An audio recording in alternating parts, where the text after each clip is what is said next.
The mysterious abduction of Betty and Barney Hill.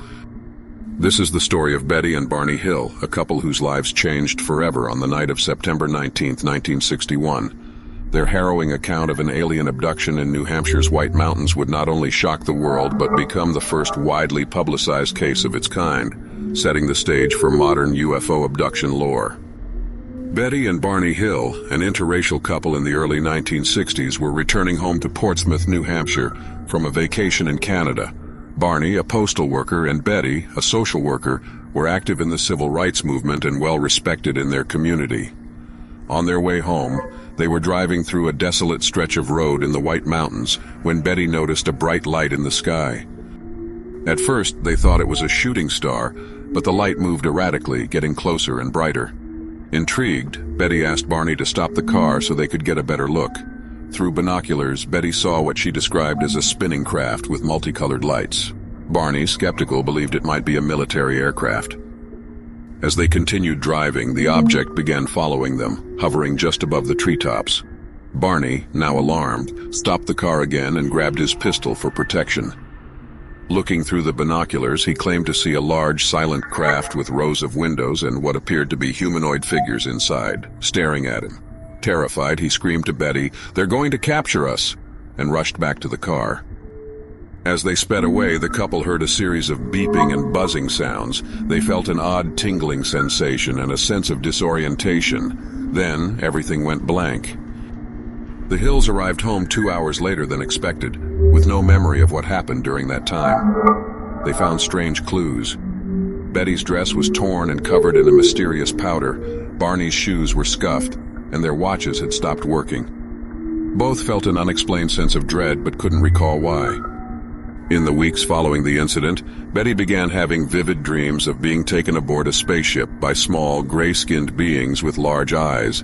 She described these beings as kind but clinical, performing examinations on her. Barney, meanwhile, experienced severe anxiety and physical symptoms, including strange circular marks on his body. Seeking answers, the couple consulted Dr. Benjamin Simon, a Boston psychiatrist and hypnotherapist. Through hypnosis, both Betty and Barney recalled detailed accounts of being taken aboard a spacecraft. They described being separated, examined with strange instruments, and communicated with telepathically. Betty claimed one of the beings showed her a star map, which she later sketched under hypnosis. Betty's star map showed a pattern of stars she claimed represented the being's home system. Years later, an amateur astronomer identified the pattern as resembling the Zeta Reticuli star system, adding a layer of intrigue to her account.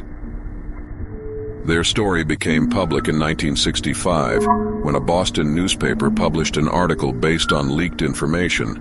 It quickly became a media sensation, with skeptics and believers debating the case. While some dismissed their experience as a hallucination or stress-induced delusion, others saw it as credible evidence of extraterrestrial contact. The Hills account became the blueprint for future UFO abduction stories. It introduced themes like missing time, telepathic communication, and physical examinations, which would become staples in UFO lore. The incident also inspired books, movies, and countless debates in the UFO community. Critics have argued that the Hills experience could be explained by sleep deprivation, stress, or even the influence of popular culture. Skeptics also point to inconsistencies in their accounts under hypnosis. However, the Hills never wavered in their story and stood by their experience until their deaths. Was the Betty and Barney Hill abduction a genuine encounter with beings from another world, or a case of misinterpreted memories? Their story remains one of the most compelling and mysterious UFO cases in history, leaving us to wonder, are we truly alone in the universe? What do you think really happened to Betty and Barney Hill? Let us know in the comments, and don't forget to like, subscribe, and hit the bell for more fascinating stories of the unexplained.